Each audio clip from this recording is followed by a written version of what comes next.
introduction en bourse n'est jamais une finalité. C'est le début d'une nouvelle histoire. Déjà, il faut essayer de comprendre pourquoi les entreprises vont en bourse. Très bien, en fait, déjà, Cash Plus, ça fait 20 ans qu'elle existe. 5 milliards de dirhams. C'est la valorisation de Cash Plus lors de son introduction en bourse il y a quelques semaines. Avec Nabil Ammar, on est revenu sur l'histoire de l'entreprise depuis sa création en 2004 jusqu'à aujourd'hui. Dans ce deuxième épisode de notre série avec Accuracy, on parle de la transformation d'une entreprise familiale, sa préparation à une introduction en bourse, mais aussi d'inclusion financière et de digitalisation des services financiers. Il faut commencer pour devenir grand. Et on voit Cash Plus, il y a 20 ans, c'était une entreprise familiale. Et 20 ans après aujourd'hui, leader de son marché, qui se définit comme une fintech et qui est cotée à la bourse de Casablanca. Quand on est un entrepreneur, il faut qu'on ait une vision sur le temps long.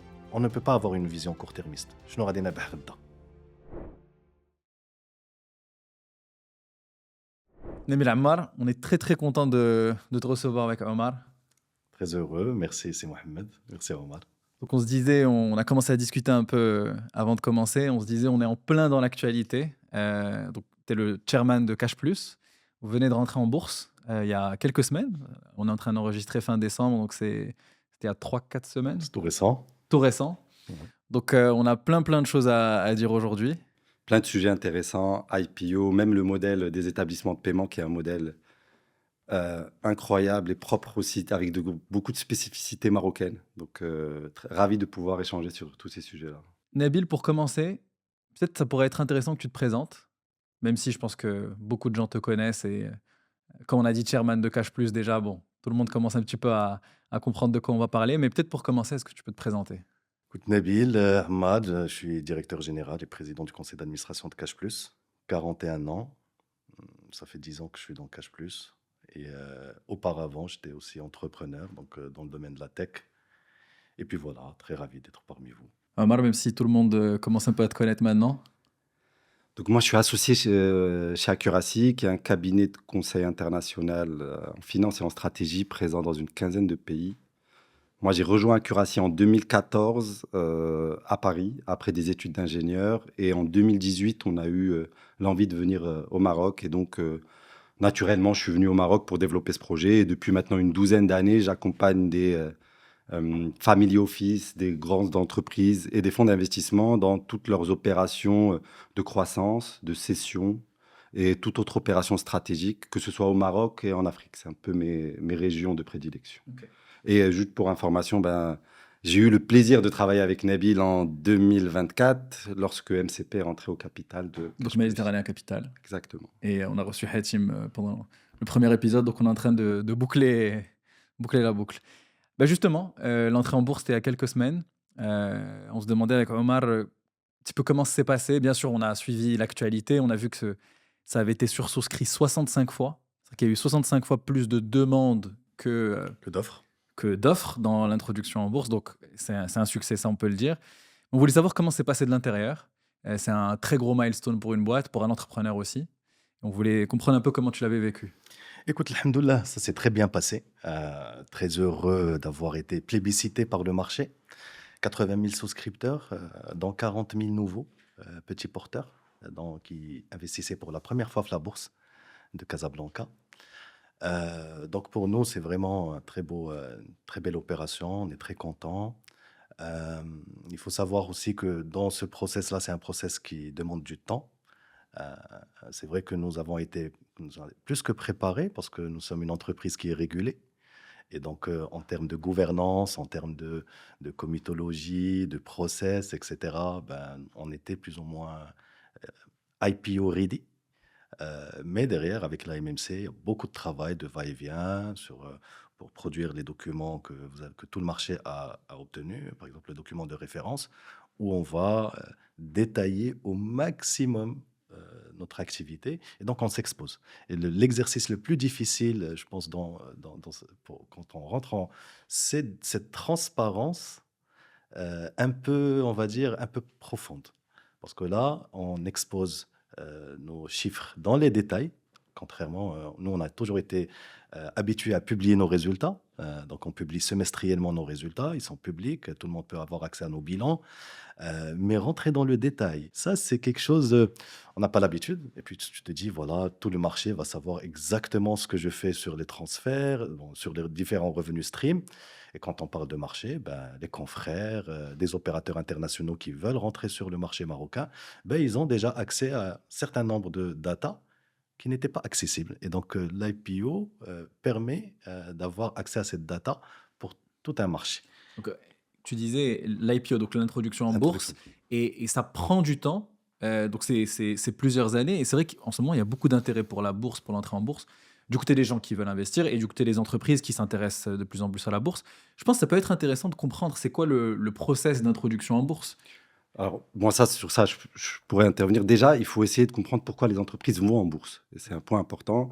Pour moi, au Maroc, il y a deux principales raisons qui peuvent être en même temps cohabiter. La première, c'est faire un appel public à l'épargne pour développer un plan de croissance, pour faire des acquisitions, pour construire une nouvelle usine. Et donc, on va en bourse pour lever de l'argent, pour pouvoir financer cette croissance. Et la deuxième raison, c'est souvent pour créer de la liquidité pour des actionnaires historiques. Et donc, ça peut être le fondateur, le fonds d'investissement qui est rentré dans l'entreprise, et ça leur permet de faire un cash-out. Et très souvent, ce qu'on voit au Maroc, et c'est le cas de l'introduction de Cash Plus, c'est que ça a permis de faire les deux, enfin, une augmentation de capital et créer de la liquidité pour avoir un cash-out pour des acteurs historiques. Si on reprend le process de l'IPO, on va essayer de faire très rapide, il y a plusieurs étapes. Donc, la première étape qui est celle d'être IPO ready. Et donc, ça, c'est un travail en chambre qui n'est pas vu par le grand public. IPO ready, ça veut dire que l'entreprise soit prête à être introduite en bourse. Ouais, alors, Prête à introduire sa demande auprès de l'AMMC. Ouais. D'accord. Et donc, en gros, on répond à quelques questions. Est-ce que j'ai la gouvernance qui va me permettre d'aller en bourse? Est-ce que j'ai des reportings fiables? Est-ce que j'ai des reportings réguliers? Est-ce que j'ai une stratégie claire que je peux défendre sur le marché? Et donc, en fait, c'est ce processus-là, c'est celui qui prend le plus de temps avant de rentrer dans des étapes qui sont, elles, plus structurées. Donc, la deuxième étape, c'est la structuration de l'opération et la réalisation du prospectus. Et donc là, ça passe par une entreprise comme Cash Plus, elle va se faire accompagner par des banques conseils, des avocats, des conseillers financiers comme Accuracy par exemple. Et on va essayer de structurer l'opération. Et donc de dire qu'on a besoin de combien d'augmentation de capital, combien de liquidités on veut créer en cession d'actions existantes, on commence à réfléchir sur la fourchette d'évaluation, de valorisation de l'entreprise. Et surtout, on va essayer de commencer à écrire l'histoire d'investissement, ce qu'on appelle l'equity story. Et tout ça va être transcrit dans ce qu'on appelle le prospectus à l'AMMC. Donc l'AMMC, l'autorité marocaine des marchés des capitaux, où on va donner un rapport Un gros document de 400 pages. qui est très dense et qui est très encadré, où on va présenter l'entreprise, ses risques, sa stratégie, ses chiffres. Et après va arriver l'approbation ou le visa par la MMC. Et donc là, il y a des vrais échanges et je pense des discussions continues avec la MMC, avec des questions, des demandes complémentaires de documents pour que la MMC s'assure que le dossier est bon. Et donc, on a un visa de la MMC. Et une fois qu'on a ce visa, en fait, c'est là où commence la partie visible. Et donc, ce qu'on appelle et ce qu'on entend le roadshow. Et donc, maintenant, l'entreprise va aller voir les investisseurs institutionnels, elle va leur présenter l'opération, présenter l'entreprise, présenter ses perspectives. Et c'est là où elle est confrontée au marché, où elle teste l'appétit du marché et où elle affine sa valorisation. Et après, on a l'étape finale qui est la période de souscription, l'allocation. Donc, on va donner aux investisseurs des actions. Et l'aboutissement, c'est le jour où on sonne la cloche à la bourse de Casablanca. J'attire juste un point, c'est pas la finalité, c'est le début d'une autre histoire. Et l'autre histoire, c'est quoi? C'est en fait, on doit être prêt à publier trimestriellement ses résultats, à pouvoir aller défendre sa stratégie sur le marché et surtout à rendre des comptes à nos nouveaux actionnaires. Et à faire tout ce qu'on a dit qu'on allait faire avant, dans le plan. Et donc, dans cette phase avant même de prendre le contact avec la MMC et de devenir IPO ready, comme on disait, qu'est-ce qui est le plus compliqué en interne? C'est quoi les choses auxquelles il faut vraiment faire attention? Écoute, nous, comme j'ai dit tout à l'heure, nous avons été déjà préparés de par notre réglementation. Nous sommes régulés par la Banque centrale et donc il y a un certain nombre d'éléments qui sont déjà préparés en amont. Maintenant, je vais prendre pour une entreprise lambda. J'ai eu plusieurs appels de beaucoup d'amis qui me disaient, mais moi aussi j'ai envie de rentrer en bourse. Dis-moi comment ça se passe. Oui, d'accord, ok. Bismillah, ben, ce qu'on va faire d'abord, je vais te dire d'abord, Pour ceux qui n'ont pas Inch'Allah, encore appelé, on va, on va leur on va- expliquer. ouais. Déjà, première des choses, euh, pourquoi je vais rentrer en bourse? Il faut se poser la question, pourquoi je dois rentrer en bourse? Et on m'a l'a bien expliqué. Il y a deux, trois raisons pour lesquelles on va rentrer en bourse. La première, c'est j'ai envie de lever des fonds. Pour lever des fonds, on a, on va dire, trois façons, mais généralement, on peut lever des fonds auprès, si on a ses propres fonds, on va aller chercher dans sa tirelire, on va puiser dans sa tirelire pour mettre de l'argent dans l'entreprise. Si on n'a pas, si on n'a pas de tirelire, ben on va appeler ses proches, ses amis, etc., la famille, pour mettre de l'argent, ou on va aller voir la banque. On va s'endetter. On connaît un peu le système bancaire au Maroc. Tu veux t'endetter, اش عندك؟ عندك شي دار، عندك شي ارض، عندك شي شي caution personnelle. Euh, Donc il faut une tirelire pour s'en on continue à avoir une tirelire. Euh, et puis, il y a la capacité d'aller voir le marché. Et donc, le marché, il y a soit du marché privé, des fonds d'investissement, private equity, ou le marché public, l'épargne. On va aller voir un peu l'épargne publique. Et donc, c'est là où on peut aller en bourse et dire, voilà, je veux aller chercher 200 millions, 500, 1 milliard, etc. Ça, c'est une des raisons, lever des fonds. Deux, se désengager plus ou moins. Là, on a vu une opération qui s'est passée il y a quelques jours, celle du groupe SGTM, où les fondateurs ont voulu céder 20% de leur capital. Donc, ils se désengagent. Il n'y a pas eu d'augmentation de capital. Donc, et puis voilà, ça permet aussi de pouvoir institutionnaliser. Une belle boîte comme SGTM, ben, à C'est un vrai, c'est certain un point moment, important, ça. voilà, quand on grandit, et puis ça reste des boîtes familiales, ben, on a besoin d'avoir de nouvelles personnes qui vont venir siéger au conseil d'administration, apporter de la hauteur stratégique, apporter de la rigueur, apporter du reporting fiable, etc. Donc ça, c'est aussi une deuxième raison quand il s'agit aussi de transmission, pour gérer une transmission future. Hmm. Donc institutionnalisé pour une transmission. Et puis, voilà, après, quand on définit la raison, pourquoi on veut le faire et que c'est très clair, ben là, il faut qu'on puisse se préparer en termes de gouvernance. Donc, on en a parlé. Il faut avoir un conseil d'administration, des membres indépendants, un comité d'audit avec un président du comité d'audit, peut-être un comité de nomination et de rémunération. Donc, toute une série de comitologies. On appelle ça de la comitologie qu'il faut avoir dans l'entreprise parce que c'est les garants auprès du marché de cette transparence de l'entreprise et de cette fiabilité de l'information que l'entreprise va communiquer.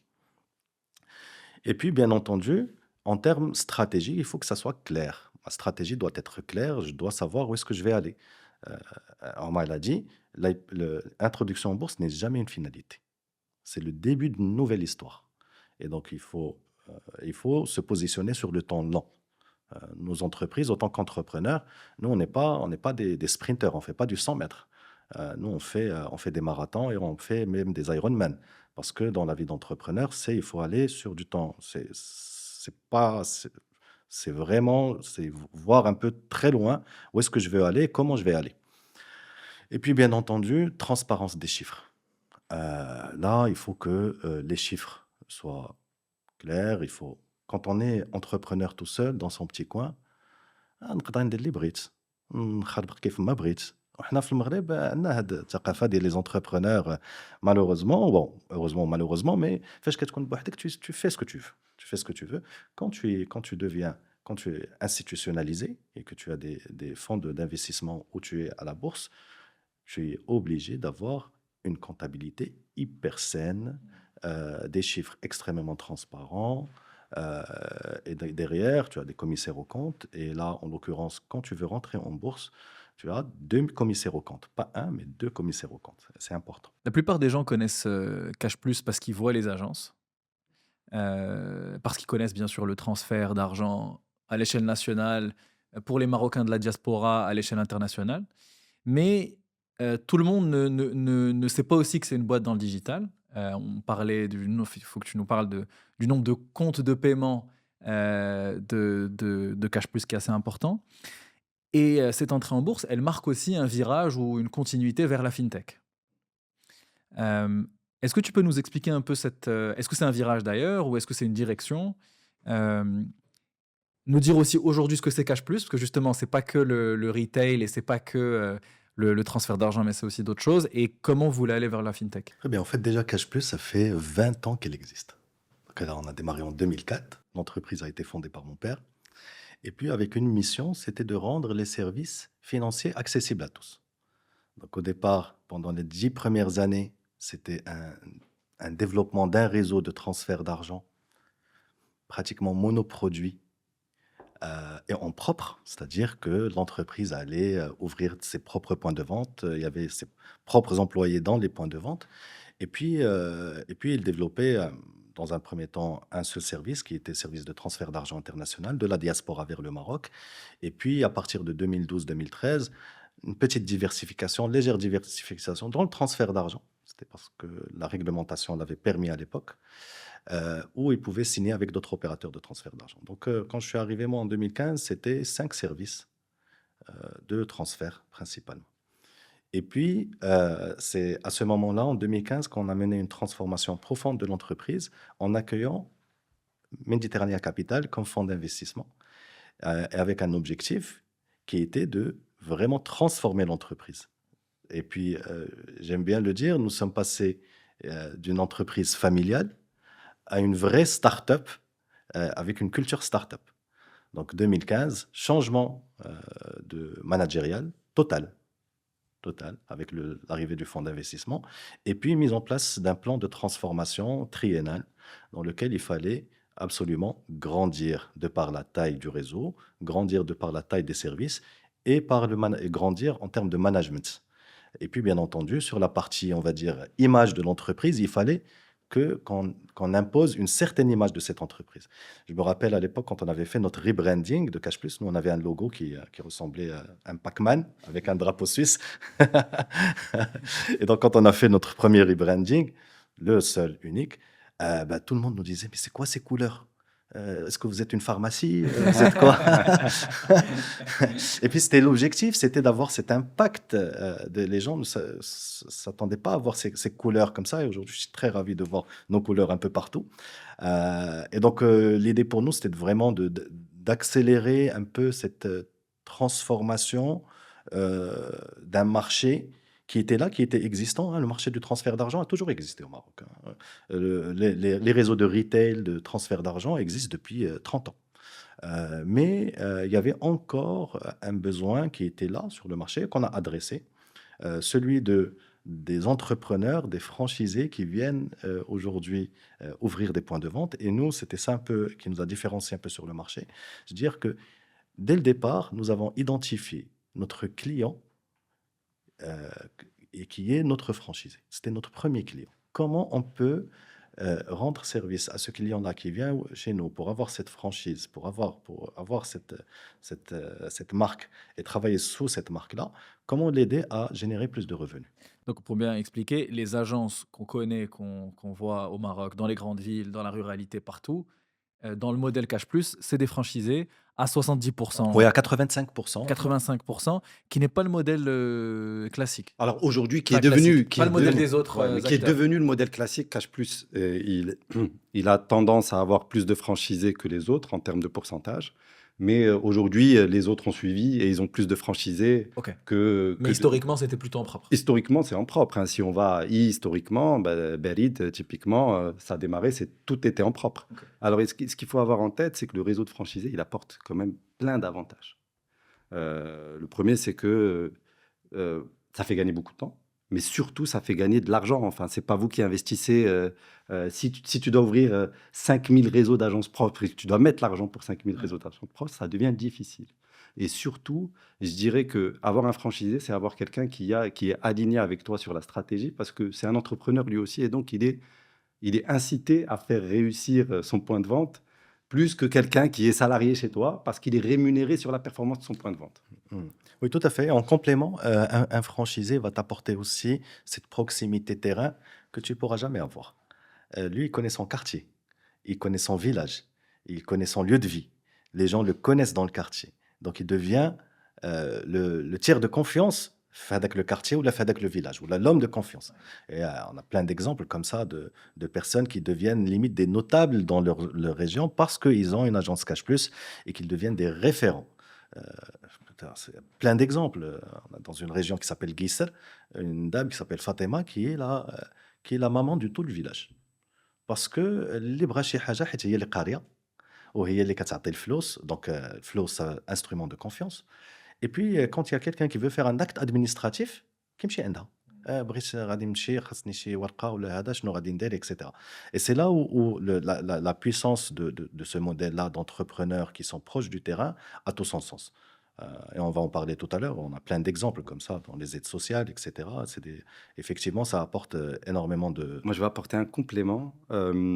Ça me rappelle les histoires sur le build-up de la dernière fois. C'est on Dernière ouvre fois, plus- donc du premier du épisode premier qu'on a épisode, fait, pardon, avec Hatim, Hatim. et On ouvre. qu'il faut aller voir pour les gens qui l'ont pas vu. Alors, on ouvre à des gens externes. Donc, ça ressemble à de l'acquisition externe. Et donc, ça vient avec tous les inconvénients ou toutes les limites que ça a. Et donc, les limites que ça a, c'est s'assurer que on intègre bien ce réseau de franchisés et qu'on s'assure qu'il y ait la même qualité tant sur le réseau propre que sur le réseau. Et donc, je pense que ça passe par Tu as plus d'agilité, mais tu as plus de risques, tu as plus de... Bien entendu, bien La T'en as forcément formation. certaines qui s'ouvrent et qui ferment. Tu peux pas avoir 100% de réussite. Bien entendu, bien entendu. Nous ouvrons un certain nombre d'agences par an et bien entendu, nous en fermons autant. Oui. Donc, Alors, tu as commencé à raconter l'histoire de Cash Plus et on a pris un virage, mais je pense que c'est intéressant et je pense que ça peut être super intéressant de voir justement l'évolution de Cash Plus depuis les débuts avec les grands jalons un petit peu d'évolution. Donc, tu disais lancement en 2004, pendant une dizaine d'années, c'était concentré sur les transferts à l'international. Et vous avez fait rentrer un premier fonds d'investissement en 2014. Mhm. Et tu as rejoint, tu disais... 2015. En 2015, ok. Première étape, déjà en 2014, quand on fait rentrer un fonds d'investissement, donc une entreprise qui est familiale initialement, qui fait rentrer un fonds d'investissement, alors, Mal aussi, je pense que c'est quelque chose que tu vois pas mal. Est-ce que déjà en 2014, je pense que ça se faisait pas beaucoup. C'est déjà intéressant en soi. Donc, est-ce que c'était un objectif de croissance? Quel était l'objectif derrière? Et quels sont un petit peu les points de vigilance qu'il faut avoir du point de vue du fonds quand il rentre dans une boîte familiale et du point de vue de la famille quand elle se dit « Ok, je vais ouvrir mon capital à un fonds ». Pour nous, dès 2014, au fait, il y avait une réflexion sur la transmission. Donc, entreprise familiale, donc c'est la famille qui est dans le tour de table. Et puis, cette famille-là, c'est les personnes, ils ont des enfants qui vont arriver. Comment va se passer la transition future? Et la réponse pour le fondateur a été très claire.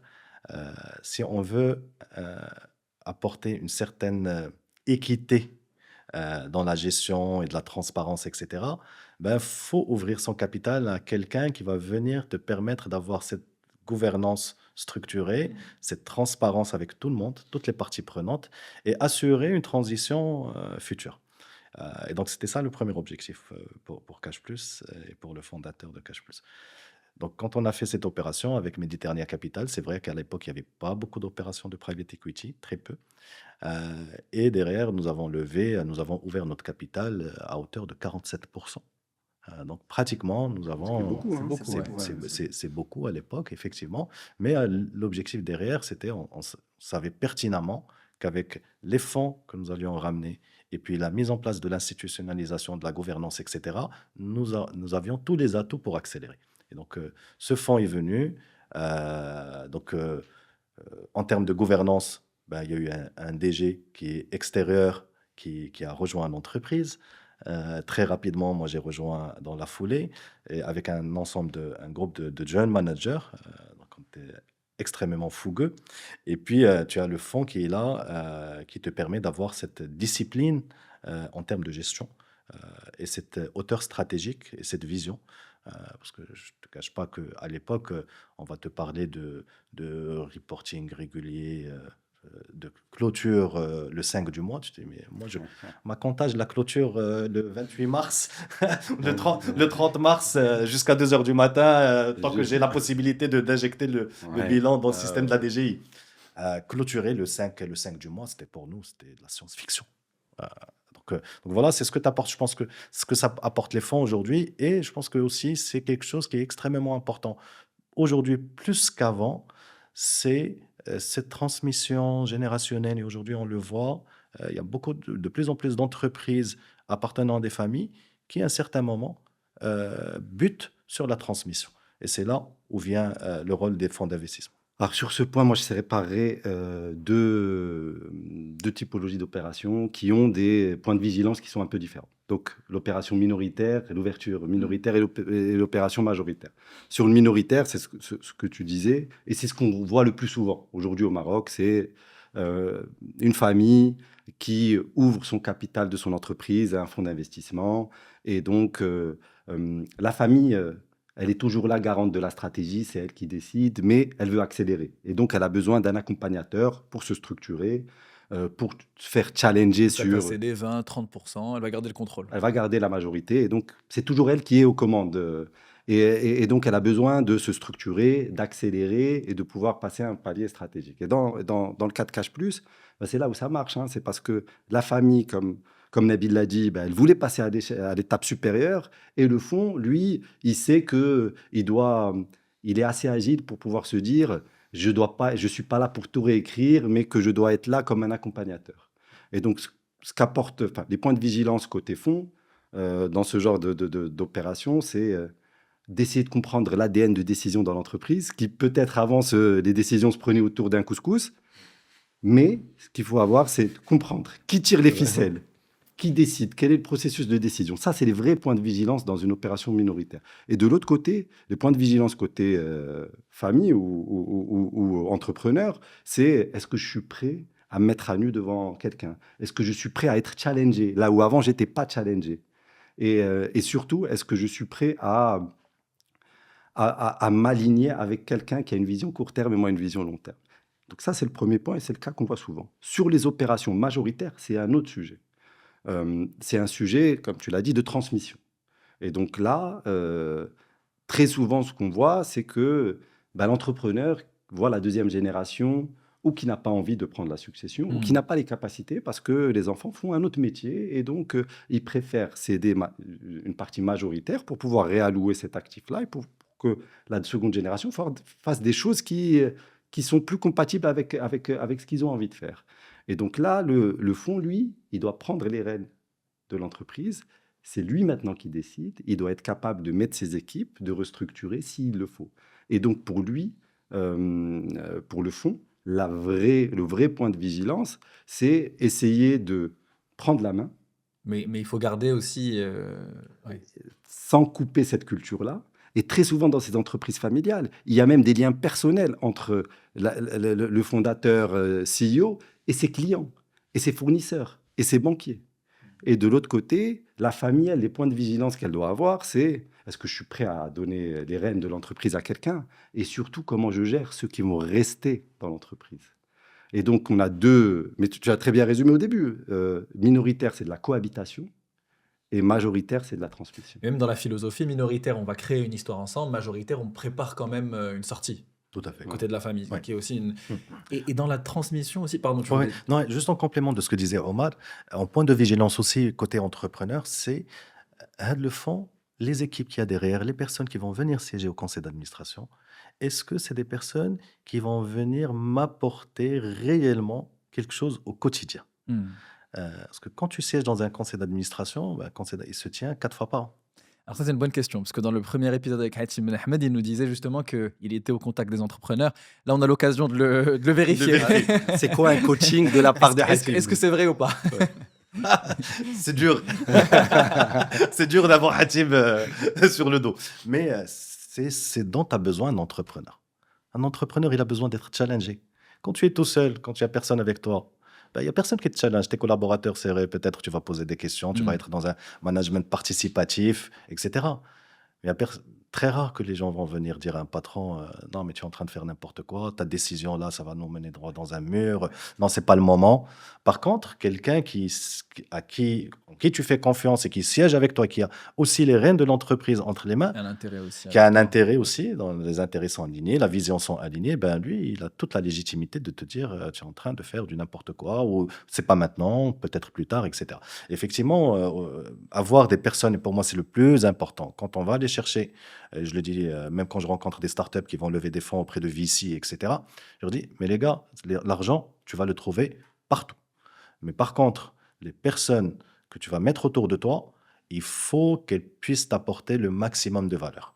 Et donc, généralement, trouver des personnes qui ont déjà entrepris ou qui ont déjà eu beaucoup d'opérations à leur actif, et puis se renseigner aussi sur ces personnes-là, ما فيها بس نمشي نسول شكون هو هذا ومع من خدام, etc. C'est important parce que quand tu es dans un conseil d'administration et tu partages la valeur, ben, ces personnes-là doivent être aussi, doivent apporter cette valeur-là que tu es en train de chercher chez eux. Ouais.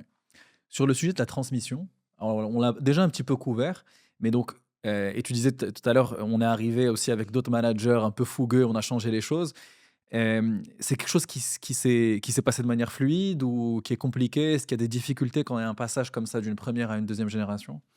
En fait, nous, on a eu beaucoup de chance. Et sincèrement, j'ai eu beaucoup de chance, moi, dans cette aventure entrepreneuriale, en tout cas dans Cash Plus.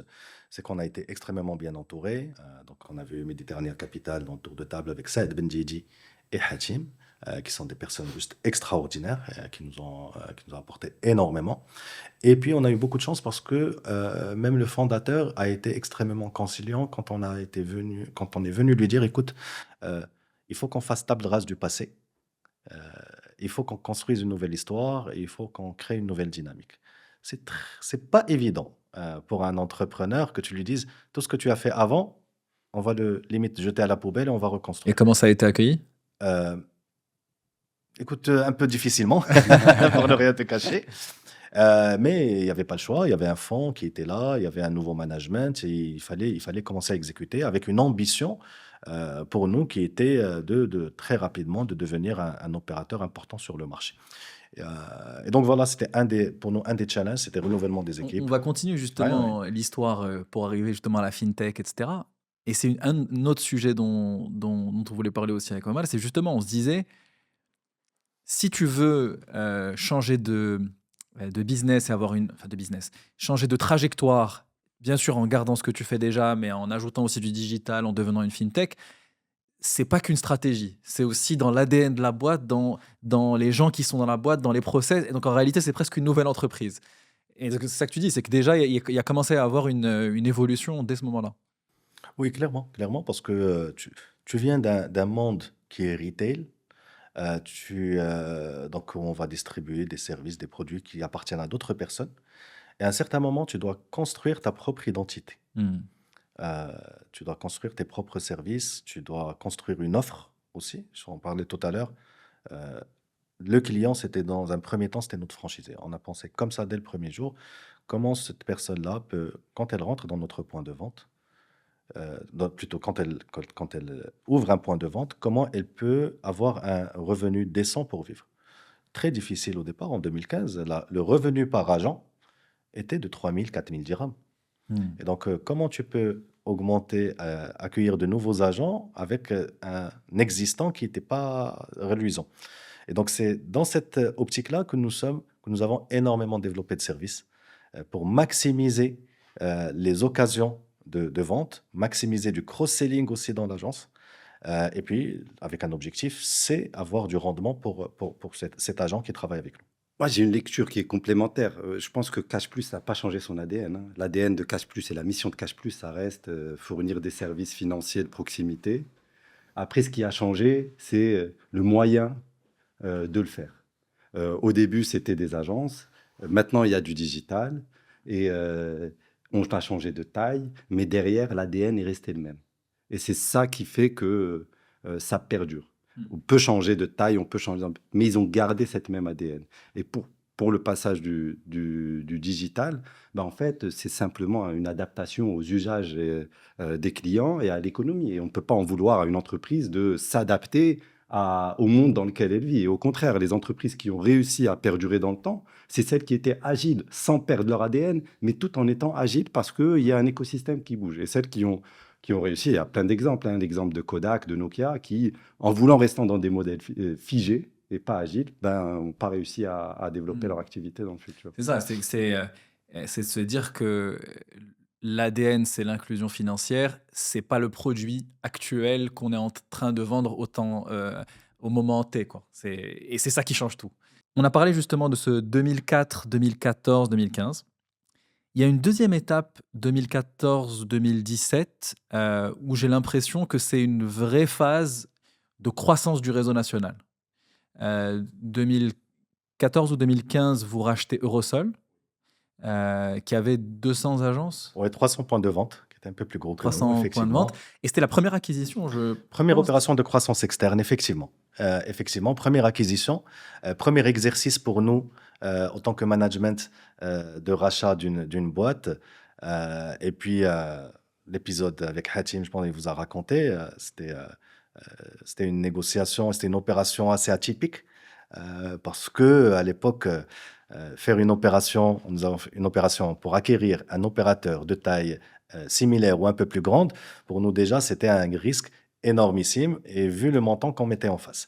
Je pense, je vais vous raconter une anecdote. Quand on a rencontré le vendeur, à l'époque, qui était une personne extrêmement intelligente, il nous dit, écoutez, monsieur, moi j'ai une offre sur la table, j'ai pas de temps à perdre. C'est soit vous me faites une super offre et là je casse l'exclusivité, mais par contre vous me donnez 50% du montant tout de suite et par la suite vous faites votre due diligence, ça n'a pas de même ça les comme ou c'est pas la peine, moi j'ai une offre, je la signe demain. Et donc en revenant de ce rendez-vous avec ce vendeur, quand on se pose en conseil d'administration, on dit mais monsieur il veut pas qu'on fasse de due diligence, c'est quoi ce truc, c'est fou. Donc on a eu notre sage Saad qui nous dit écoutez, c'est une activité qui est similaire à la vôtre. C'est un réseau. Vous savez gérer un réseau. Donc 1 plus 1 ne va pas faire 2, mais vous allez faire 5. Et vous allez voir.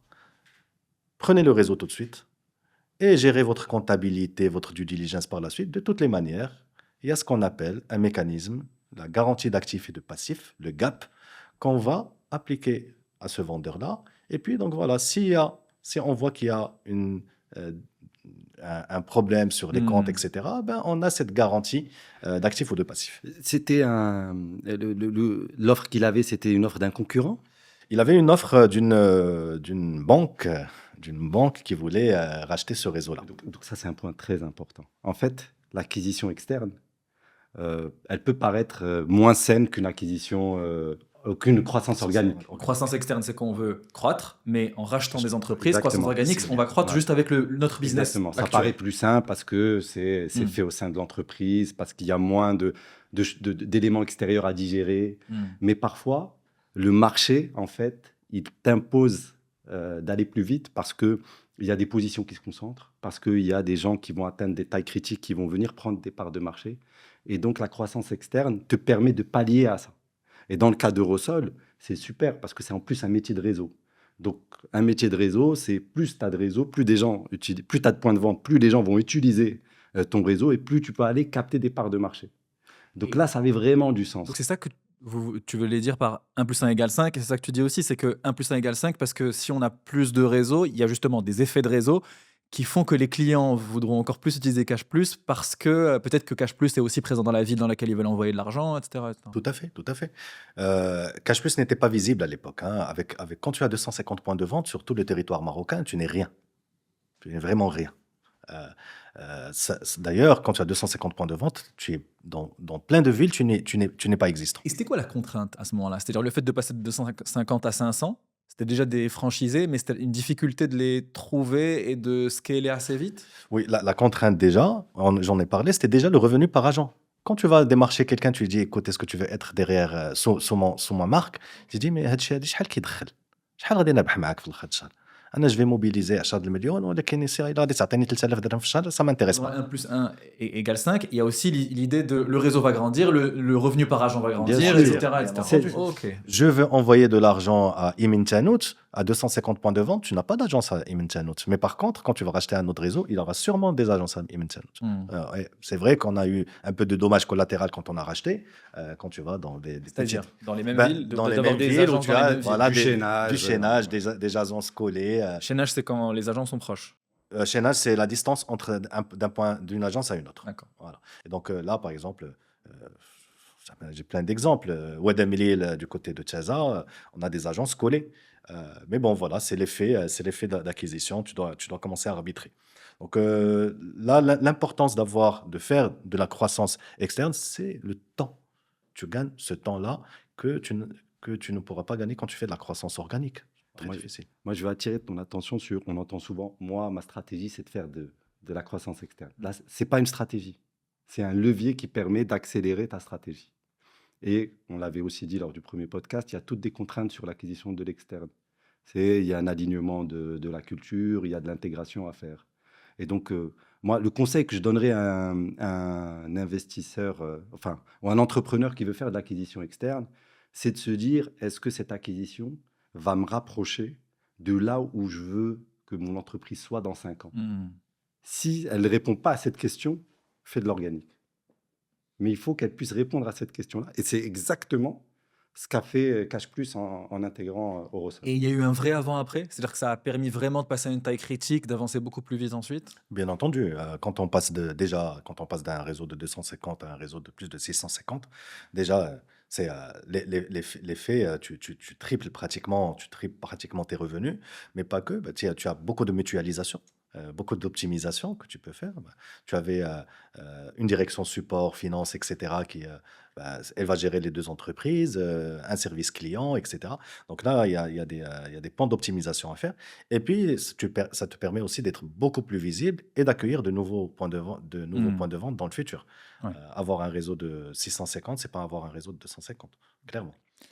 À partir de 2017, à toi de nous dire si c'est vrai, mais j'ai l'impression qu'il y a une phase de diversification. Donc, 2017, vous intégrez les factures et les impôts. Oui, Donc, le fait de pouvoir payer ses factures dans les agences Cash Plus et de payer ses impôts. Le wallet, le compte de paiement en 2018. Cash Plus entreprise en 2018. Messagerie domestique, donc livraison de colis 2021. CNSS 2022. Livraison même internationale en 2023. Donc, il y a toute cette phase de diversification. Pourquoi avoir fait ce choix et pourquoi avoir choisi ces activités-là exactement? écoute, toujours dans la même dynamique d'apporter de nouveaux services à nos agents. Nous avons aussi une opportunité. Les entrepreneurs, généralement aussi, il y a beaucoup de chance, hein. Et en 2017, si vous vous rappelez, c'était la première opération de digitalisation de la vignette. À l'époque, il y a un avant 2017 et un après 2017. فاش كنتي كتبغي تمشي تخلص لا فينيت ديال لا فواتور avant 2017 كتفيق مع 5 د الصباح وكتمشي للخزينه العامه la trésorerie générale et tu fais la queue pour faire pour payer ta vignette. En 2017, la DGI a digitalisé la vignette. Après, avant, vous vous rappelez, même la vignette, c'était un papier qu'il fallait avoir collé, machin. Donc, cette digitalisation, nous, on s'est inscrit dans cette opération-là. Et donc, on a démarré comme ça le paiement des impôts. Et puis, on a accompagné la digitalisation qu'a connue notre pays. Et c'est juste incroyable. On ne le dit pas assez. Notre pays, nos administrations sont de plus en plus digitalisées. On va prendre par exemple l'administration des douanes et impôts directs. 98% de leurs paiements qu'elles collectent, c'est digital. Il n'y a plus de cash chez l'administration des impôts. Chez les opérateurs de paiement, etc., chez les régies d'électricité et d'eau, à l'époque, pour payer ta facture d'eau, tu as la régie, tu as l'ONE à l'époque, tu as et et donc, cette digitalisation qu'a connue notre pays nous a permis, nous aussi, d'intégrer des parcours retail pour les clients qui sont pas digitalisés ou peu digitalisés. Donc, c'est pour ça que je le dis souvent, nous sommes dans une logique de digitalisation progressive et inclusive. Non, les Marocains ne vont pas se digitaliser. Une grande partie des Marocains, une bonne partie des Marocains sont digitaux. Euh, Toi, moi, Omar, les jeunes, etc. Mais une grande partie des Marocains ne le sont pas encore et nous souhaitons les accompagner progressivement dans cette dynamique-là. ce que disait Nabil, c'est que typiquement, aujourd'hui, tu peux payer ta facture d'électricité ou d'eau de manière digitale, mais le réseau Cash Plus qui te permet, c'est d'avoir un réseau de 5 000 points de vente où tu peux aller là-bas, payer avec ton cash, parce que toi, tu as du cash, et que eux fassent le digital et payent ta facture pour toi, en fait. Mm. Et puis, il y a aussi des logiques chez certaines personnes. الناس باقيين باغيين الورقة. C'est avec le reçu. Il est extrêmement. Nous avons voulu digitaliser le reçu de transaction. C'est-à-dire, du moment que غادي تجي تخلص une facture ديال الضوء ولا ديال التليفون, je peux t'envoyer le reçu de manière digitale, نصيفط لك un SMS avec un lien, tu cliques. Non, le Marocain, il a besoin de ce papier-là باش كيدخل للدار كيحطو في واحد الملف وكيخزنو باش النهار يقطعوا عليه الضوء ولا شي حاجه كيجبد هذيك الورقه وكيمشي كيريكلامي. Et le rapport au cash, tu sens que ça change aussi ou là pas tant que ça? Et Omar, tu me disais dans le cash, il y a cette question, est-ce qu'on parle d'émission ou de réception toujours? Écoute, les chiffres le montrent, le cash continue de progresser. Mais après, c'est vrai que c'est quelque chose aujourd'hui avec laquelle il faut qu'on vive. C'est au-delà de dire oui, il y a trop de cash, etc. Il faut savoir déjà sur le cash, 75% à 80% des billets en circulation sont des billets de 200 dirhams. Hmm. Les Marocains thésaurisent beaucoup. C'est vrai, si on va parler de Thésaurier, ça veut dire on met ses économies en cash à la maison. à la en cash, maison, في المخدة تحت الزليجة, tu vois. في الماريو. في الماريو, c'est une réalité, c'est une réalité sociale. Le cash est une réalité sociale. Après, c'est vrai que c'est pas, c'est un challenge aujourd'hui de ramener cette épargne ou ce cash-là dans le circuit financier tracé, formel, mais aussi la traçabilité est un sujet pour les Marocains. كيقول لك تصيد جنب الحيط خاصك تبقى مخبي ما يعرفك شي واحد شنو عندك اكسيتيرا. هذه الثقافه ديالنا في المغرب. اي دونك نمشي نحط الفلوس في البنكه باش هذاك البنكي يعرفني شحال عندي. ما بغيتش. وهذه الثقافه عندنا. اي دونك je pense que il faut qu'on continue à vivre avec. Je regardais dernièrement des statistiques sur l'usage du cash. Figurez-vous qu'il y a des pays qui nous dépassent de loin. L'Argentine, le Mexique, l'Algérie. C'est quoi qu'on regarde? C'est le rapport entre ce qu'on paye en cash et ce qu'on paye dans d'autres moyens? Ça, c'est sur la partie paiement, effectivement. Le rapport ADA que j'ai vu, c'est sur la partie paiement. Il y a aussi circulation, c'est ça? Et puis, masse monétaire. Voilà. Et puis masse monétaire en cash. D'accord. Donc pour moi, il est important de dire, nous, il faut qu'on vive avec. Maintenant, comment on peut apporter des solutions qui permettent d'avoir cette confiance de l'utilisateur pour qu'il puisse être embarqué dans ce monde où il y a de la traçabilité et il faut qu'on le fasse en toute confiance. Moi, je voulais dire un point où il y a vraiment une différence aujourd'hui entre les gens qui envoient de l'argent et les gens qui reçoivent de l'argent, et notamment sur le transfert national. Transfert national, ça représente quand même encore une bonne partie du PNB, donc du chiffre d'affaires de Cash Plus et des autres établissements de paiement. Et si on voit l'émission, donc celui qui envoie l'argent, cette population a des usages complètement différents de ceux qui reçoivent l'argent. Et donc, si on prend un cas très simple, je suis un jeune cadre qui travaille à Casablanca et j'envoie de l'argent à ma famille tous les mois dans une zone rurale. Moi, je suis le jeune cadre, donc l'émission, c'est que je dois envoyer l'argent. Je peux le faire via Cash Plus, je peux le faire via l'application ou ta banque ou via l'application. Mais supposons qu'on est dans le réseau Cash Plus. Je peux le faire ou via l'agence Cash Plus ou via l'application Cash Plus. Moi, en tant que cadre, jeune cadre, je suis digitalisé, j'ai mon smartphone. Je peux aller dans l'agence, mais je n'ai pas envie de faire la queue. Je veux que ça soit très rapide et je veux que ce soit simple. Et donc, naturellement, il y a un terreau de digitalisation qui est important ici. Parce que lui, si on lui offre une solution simple, pas coûteuse, il va aller vers la digitalisation. De l'autre côté, la famille dans le rural qui reçoit l'argent, elle est dans un monde où le cash prédomine, où il n'y a que du cash. Elle doit payer son loyer, l'épicerie, le marché rapidement. Et donc, elle va directement dans l'agence quand elle reçoit l'argent et elle retire le cash. Aujourd'hui, elle n'a aucun gain immédiat de digitalisation.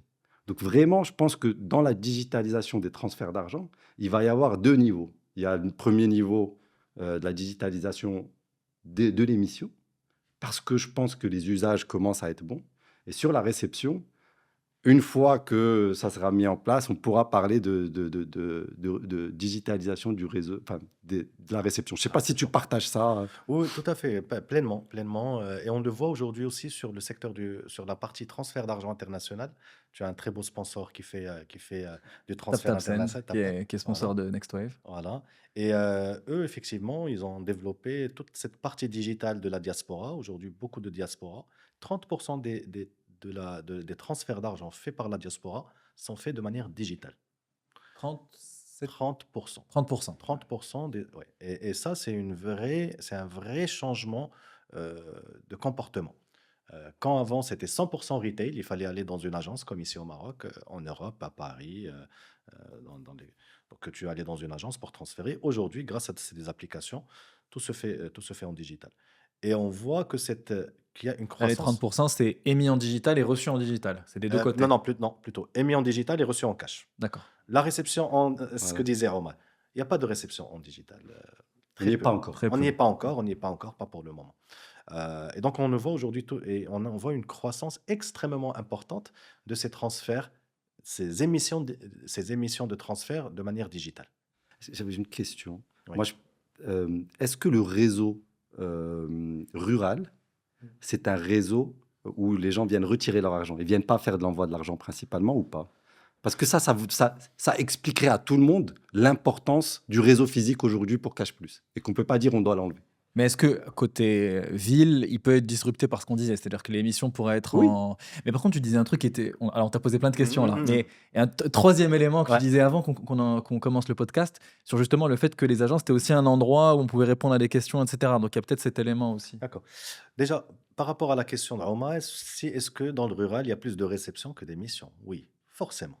Forcément, le rural, c'est des populations, ce qu'on appelle des low income, des populations à faible revenu. Donc, هو ما كيصيفطش الفلوس، هو كيستقبل. وبحال اللي قلتي كيستقبل، خاصو هو الكاش سور بلاص باش يمشي، حيت هو بعدا ديجا باش يجي لهذيك لاجونس سيغمون جاي يمشي دوار، خدا الطاكسي وهبط لهذاك لو فيلاج، وعاوتاني خاصو يشد الطاكسي باش يمشي. دونك هادشي كله ما غاديش يخلص الطاكسي بلا كارت وما غاديش يخلصها بالتليفون. Donc, effectivement, il y a de plus en plus de transferts aujourd'hui qui se font de l'urbain vers le rural, ou là du gouvernement, quand on va parler d'aide sociale, vers le rural. Maintenant, est-ce que ça peut être disrupté dans l'urbain? Ben, forcément, l'urbain, on a une population un peu plus, on va dire, lettrée, alphabétisée, et donc, et puis bancarisée aussi. Il faut aussi rappeler le taux de bancarisation au Maroc. Nous sommes à peu près 60% 65% de personnes bancarisées au Maroc. Et donc, il y a encore une grande partie de la population qui en ont bancarisé. Aujourd'hui, nous avons réussi à les inclure financièrement à travers des comptes de paiement qui sont presque des comptes bancaires. Hein. C'est des comptes avec un RIB, 24 positions, avec un moyen de paiement. Ils peuvent avoir une carte de paiement, une carte de retrait, etc. Donc, je pense qu'avec les comptes de paiement, nous allons frôler, si on considère qu'un compte de paiement peut être de la primo-bancarisation, on pourrait frôler les 85% de bancarisation au Maroc, et c'est un succès majeur. Maintenant, est-ce que dans l'urbain, est-ce que ça risque d'être fortement digitalisé? Non. Dans l'urbain, on a les quartiers populaires, on a des centres urbains et des quartiers populaires et des quartiers périphériques. Et dans les quartiers populaires et quartiers périphériques, الناس باقيين كاش. غادي تمشي عند الخضار ولا عند الكزار تماك ما غاديش تلقى عنده تي بي. باغ كونتر غادي تمشي في لو سونتر urbain, غادي تدخل عند un خضار ولا كزار. On commence à avoir des TPE aujourd'hui chez ces gens. Maintenant, c'est vrai, مازال. On monitore de très près. Est-ce qu'il y a une transition du cash vers le digital? Pas encore. Par contre, on a des chiffres qui sont extrêmement intéressants en termes de virements instantanés. Les virements instantanés ont une croissance de plus de 60% d'année en année. Donc ça, c'est extrêmement intéressant parce que ça et puis on voit les usages du virement instantané. Ou là, un moyen de paiement. Entre كتمشي لدابع عمر كتبغي تقدا ولا السيد في دابع عمر كيقول لك عرفتي شنو ça va te coûter 25 000 dirhams ولا هذا كيقول لك دير لي virement instantané وهنيتي الوقت.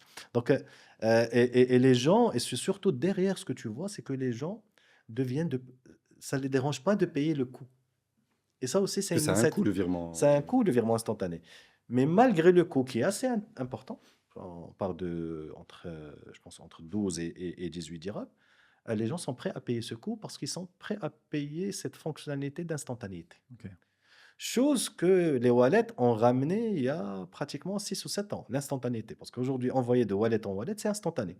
Sauf que malheureusement, on ne l'a pas bien marketé et puis on ne l'a pas bien expliqué. Et malheureusement, l'effort d'éducation ne peut pas venir d'un seul acteur. Il ne peut venir que de l'écosystème entier, les opérateurs privés, mais aussi les pouvoirs publics. Et peut-être ça va me donner une transition, c'est qu'aujourd'hui, nous avons réussi à équiper ces millions de Marocains en compte de paiement grâce à l'État. Parce que pendant longtemps, c'est vrai qu'en 2018, on a eu notre agrément d'établissement de paiement. On a lancé notre wallet en 2020. Mais شنو هي الوالت؟ انت كيفاش غادي تفهمها لواحد المغربي هذا حساب basé sur le numéro de téléphone où il est capé ou fait plusieurs niveaux. C'est compliqué. Compliqué. عندك un niveau 1 sans KYC, un niveau 2 avec un KYC léger, un niveau 3 avec un KYC renforcé. Mais le citoyen lambda ما عنده ما يفهم في هذا الشيء. لا غادي يجيني كتجيك ماندا ديال 5000 درهم sur un compte qui est plafonné à 5000 dirhams. Et si tu as 5 dirhams sur ce compte, ben ça va pas passer, ça va être rejeté. Et donc, toute cette friction-là a été extrêmement douloureuse pour tout l'écosystème. Vraiment, pas pour que Cash Plus, mais pour tout l'écosystème, on a eu énormément de mal. Et au fait, les régulateurs ont compris et les pouvoirs publics ont aidé. Les régulateurs ont compris parce que déjà, il y a eu une décision extrêmement courageuse, c'est de dire, les comptes de paiement, on va déjà, le plafond de 20 000 dirhams, on va le plafonner à 100 000. Donc sur le KYC renforcé, Voilà. avant c'était 20 000, D'abord, c'est 100 000. là-bas c'est 100 000. Ok. D'accord. Et puis, aujourd'hui, tout le monde ouvre des comptes avec KYC renforcé parce que c'est beaucoup plus simple. Ça permet de gérer des suspens, etc. Deuxième initiative extrêmement intéressante des pouvoirs publics, c'est lorsqu'il y a eu les aides sociales en fin 2024, je pense, ouais, décembre 2024, c'était la première vague des aides sociales. Eh ben, l'État a décidé que ces aides sociales ne vont pas être distribuées en cash, contrairement à ce qui s'est passé pendant le Covid. Donc, ils ont imposé l'ouverture de compte. Et donc, ils ont imposé l'ouverture de compte, pas de paiement. Ils ont dit, nous, on va payer sur des RIB. Voilà, allez vous inscrire sur la plateforme d'aide sociale. Mais avant, il faut s'inscrire sur notre plateforme pour avoir un scoring. Et c'est là où tu vois, parce que l'État veut être digital. Il ne va pas inscrire 3 millions de familles ou 4 millions de familles dans des bureaux. Mais il faut aller sur Internet. Et c'est là où tu vois la puissance du réseau. Parce que pour venir inscrire 3,6 millions de familles sur une plateforme digitale, moi-même, je ne peux pas faire avec l'inscription. C'est tellement compliqué. Tu te poses des questions. شحال عندك ديال الأولاد شكون اللي قاري واش عندك تلفازة ما عندكش تلفازة شحال عندك من téléphone portable في الدار. Tout ça parce que ça permettait d'avoir un score. À l'époque, c'était le registre national de la population et le registre social unifié. Donc, deux plateformes qui te permettent d'avoir un score pour être éligible à l'aide sociale. Et c'est là où intervient notre réseau. Parce que nous avons été, avec tous les autres acteurs, tous les autres confrères, nous avons été vraiment ce point d'entrée pour ces populations pour qu'elles puissent venir s'inscrire. Et quand elles sont venues s'inscrire, Elle s'inscrivait en agence, en fait. elles venaient s'inscrire en agence. Et quand elles venaient s'inscrire, ben, on leur ouvrait des comptes de paiement. Et aujourd'hui, 90%, 85% des aides sociales sont servies par des établissements de paiement. On parle de 25 milliards de dirhams d'aide sociale directe par an. Et donc, même pour Cash Plus, on est en train de parler elles alimentent plusieurs milliards de dirhams de comptes en paiement chaque année. Et qui touchent directement des populations qui reçoivent ces aides-là. Et ça représente combien de comptes de paiement, ça? Aujourd'hui, chez Cash Plus, c'est à peu près 1,7, 1,8 million de comptes. Ok. Et du coup, est-ce que... donc déjà, c'est génial, très, très, très intéressant de voir cet usage et la force du réseau. Et est-ce que la difficulté, du coup, c'est ces gens-là qui ont ouvert un compte de paiement, c'est de créer d'autres usages avec ce compte de paiement, c'est-à-dire de pas qu'ils utilisent le compte de paiement que pour cette réception-là? Justement, c'est le défi C'est le défi. et le challenge pour les futures années. Nous avons gagné la bataille de l'équipement. La bataille de l'argent sur le compte. Parce que tu peux équiper, tu as beau équiper. Nous avons ouvert 2 millions de comptes jusqu'à fin 2024. Et puis en 2024, nous avons encore ouvert 2 millions de comptes. Donc on est à 4 millions de comptes. Mais de 2020 à 2024, il y avait très peu d'usage. Donc là, aujourd'hui, ces personnes-là, quand elles reçoivent cet argent, qu'est-ce qu'elles font? Elles viennent cash out, elles vont retirer leur argent immédiatement. معاك يوصل، معاك يخرج. Ils récupèrent, enfin, C'est le jour arrive pas de et tu compte. vois la queue derrière le guichet automatique pour que les gens Ou le. dans les agences. Les agences, on Ouais. a des agences qui font 300, 400 opérations par jour. Ouais. À titre d'exemple, le pic transactionnel qu'on a eu le 1er novembre, c'était 600 000 personnes qui sont venues retirer le Retirer 1er novembre. leurs 500 dirhams ou équivalent. 600 000 personnes sur 5 000 agences, ça te fait en moyenne 100 personnes par agence. Et ça, hors activité, autre activité, quoi. Donc, tu vois qu'aujourd'hui, en termes d'usage, il y a un potentiel. Il y a un potentiel, il y a de l'argent. Il y a de l'argent qui atterrit sur des comptes. Cet argent-là est cash-outé immédiatement. Comment on peut faire pour qu'on puisse transformer ce cash en paiement? Soit équiper des personnes avec des cartes de paiement, mais à côté de ça, il faut qu'il y ait une autre jambe qui est l'acceptation chez les marchands. Il faut aller, aller Ça ouvre équiper, plein de sujets aussi. Ouais. Ça ouais, ouvre plein de équiper sujets. des marchands en terminaux. Tu imagines, tu as Walidia, tu l'exemple de Walidia. Walidia, on va payer 5 000 ou 6 000 personnes. Walidia, petite bourgade. C'est parce que Walidia, qu'on a fait un الصيف. C'est rempli, machin. Mais en dehors de l'été, il n'y a rien. Il n'y a rien qui se passe. Et donc, tu as 6 000 personnes qui viennent tous les mois qui ياخدوا الفلوس des agences de Walidia.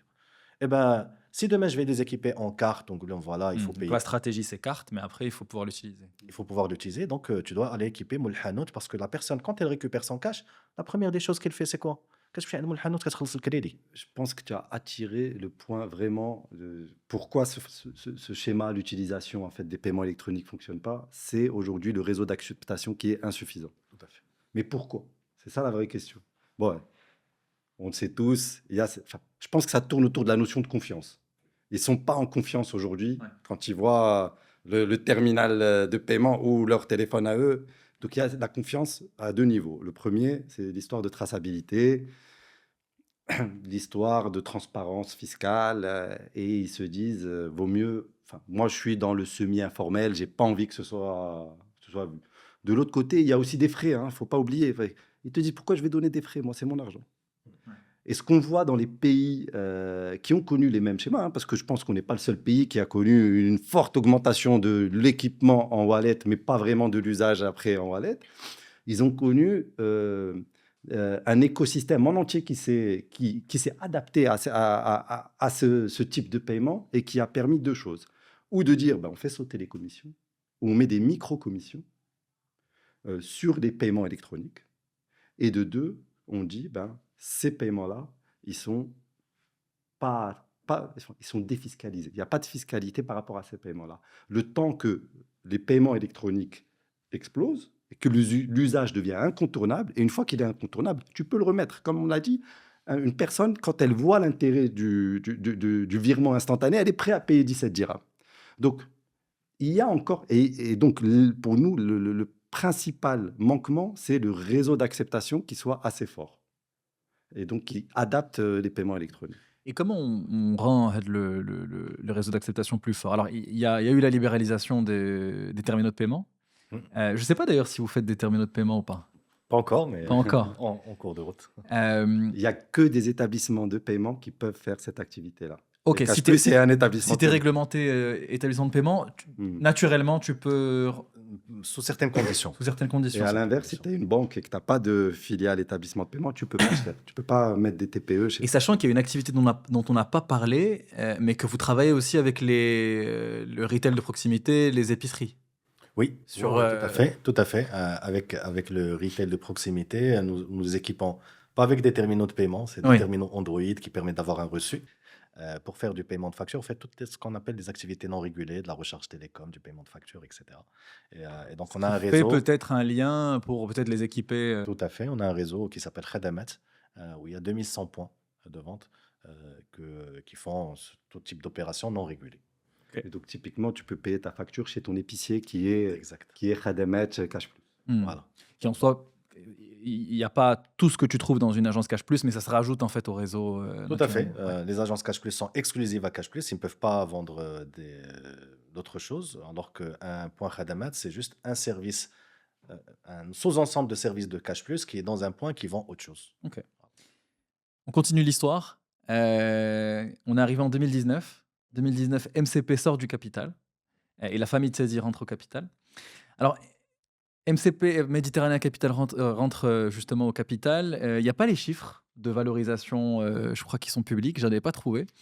J'ai trouvé un company profile qui a été publié par Méditerranée Capital où ils disent EBITDA multiplié par 6 sur la période. Et ils disent on est passé d'un réseau de 600 à 2000. Oui. Donc, on a l'impression quand même que c'était une bonne opération pour Méditerranée Capital, ce qui est intéressant parce que ça montre que tu fais rentrer un fonds, il sort, il est content entre guillemets, c'est-à-dire qu'il fait une bonne opération et ça crée une belle histoire de fonds qui peut, que ce soit lui ou un autre, qui revient, qui re-rentre ensuite et que tu continues cette histoire capitalistique. C'est le premier point. Et le deuxième point, il y a la famille de Tsazi qui rentre. Donc c'est la famille qui rachète le fonds. Comment se passe ce moment-là? Parti. Effectivement, en 2018, donc MCP a cherché, bien entendu, les fonds, ils ont une durée de vie, donc on parle, ils sont plus ou moins courts, moyen-termistes, et donc on a été en roadshow pour aller rencontrer des investisseurs, comme ce qu'on a fait pour l'IPO. Et puis, dans le roadshow, on nous disait, enfin, tous les acteurs qui nous disaient, et qui nous voyaient, nous disaient, mais les gars, c'est quoi cette boîte-là? Trop de cash, mais l'Afrique est en train de se digitaliser, il y a du mobile money partout, mais c'est vraiment la fin pour vous. Qu'est-ce que vous voulez encore lever des fonds, etc. Et donc, c'est là où on a rencontré la famille Tiazi, Karim et Nassar, euh, bon, c'était ton premier podcast, et je pense Un que des premiers, un ouais. des premiers. Et c'est une personne profondément humaine qui est énormément dans le social. Euh, il a un background social extrêmement important. C'est le fondateur de la Banque alimentaire. Il fait beaucoup pour les Marocains. Il fait beaucoup de choses. Et puis, c'était le fit parfait. Vraiment parfait quand il nous a vus, quand il a vu un peu ce qu'on faisait, quand il a vu l'impact que nous avions sur le terrain. Il a juste adoré. Et puis, pour l'anecdote, il était parti se renseigner partout chez des grands capitaines d'industrie ou des banques qui le finançaient. Et il disait, voilà, j'ai envie de faire cette opération. Il disait, ah non, surtout pas. Surtout pas. Il y a le digital qui arrive. Ça va mourir bientôt. T'inquiète pas. Et puis, lui, bon, comme c'est quelqu'un du terrain, c'est quelqu'un qui, tous les 6 mois, il va faire 3 semaines de marche dans la montagne tout seul. Donc, il connaît le Maroc parfaitement. Et donc, bien sûr, quand on lui disait ça, ben, bien sûr, il n'y a pas cru. Et donc, il est venu faire l'opération. Il a rejoint l'aventure euh, en rachetant une partie de la participation de Méditerranée Capital, parce qu'ils ont fait un exit partiel en 2018 et puis un exit total en 2020. Et c'est là où on a racheté avec la famille Tiazi les parts de Méditerranée Capital, donc pendant Covid. Donc, effectivement, groupe Richemont dans le tour de table, énormément on va dire, d'insights au sein du conseil d'administration. Nos deux administrateurs sont extrêmement percutants. Et c'est pour ça que je disais tout à l'heure, je suis extrêmement chanceux d'avoir ces personnes-là. Je reviens encore à Méditerranée Capital. Quand tu as des personnes de telle qualité avec toi dans le board, tu ne peux être que rassuré sur tes décisions que tu prends parce que au final, c'est des personnes qui sont extrêmement disponibles. Sur WhatsApp, tu veux prendre une décision où tu as un peu de doute, ben, tu vas poser la question sur WhatsApp. Il y a un administrateur qui va t'appeler, qui va essayer de comprendre pourquoi, etc. Et donc, pour moi, je reviens toujours à ce truc extrêmement important. Il faut savoir s'entourer, toujours, euh, par des personnes qui peuvent t'apporter euh, des insights intéressants et qui ont surtout l'expérience et le vécu. Un vécu entrepreneurial, c'est pas bħal un vécu d'un fonds d'investissement. Peut-être avec le gars qui fait le fonds, il a fait tellement d'opérations financières, etc. Il peut apporter énormément de choses sur la partie financière, parce qu'il a vu, il connaît, etc. On parlait d'LBO la dernière fois, on parlait de financement, financement structuré, etc. Mais par contre, un entrepreneur, qui a eu une aventure entrepreneuriale de plusieurs années, il a vécu autre chose. Ouais, ok. C'est un nouveau regard, en C'est un fait. nouveau Ouais. regard. Et il a vécu les problèmes différemment. Et donc, pour nous, c'était vraiment une très, très grande plus-value de les avoir. Et tu vois, Omar, on parlait justement dans le premier épisode du fait que souvent il y avait des premières opérations avec des fonds qui rentraient dans des boîtes, mais parfois on trouve pas, on ne réussit pas à faire les opérations secondaires, c'est-à-dire le fonds qui va venir acheter la participation du premier fonds, etc. Et là, c'est une famille qui rachète un fonds. Alors, c'était juste qu'on était dans un cycle où il n'y avait pas encore de secondaire qui était développé. Donc là, MCP était dans l'obligation de sortir, donc elle devait trouver quelqu'un qui reprenne. Et ça, c'est la famille Chazy. Et donc, on passe d'un investisseur institutionnel PI à un entrepreneur aguerri, family office, qui a cet ADN entrepreneur et qui a une vision peut-être plus long-termiste. Et donc, c'est un autre mindset. Tout à fait, tout à fait. Je compléterai parce que aussi, quand tu es un family office, donc c'est une famille qui a des fonds, d'accord, et qui veut les déployer. Et généralement, quand tu as des fonds, tu vas te dire, ah, je vais diversifier mes placements.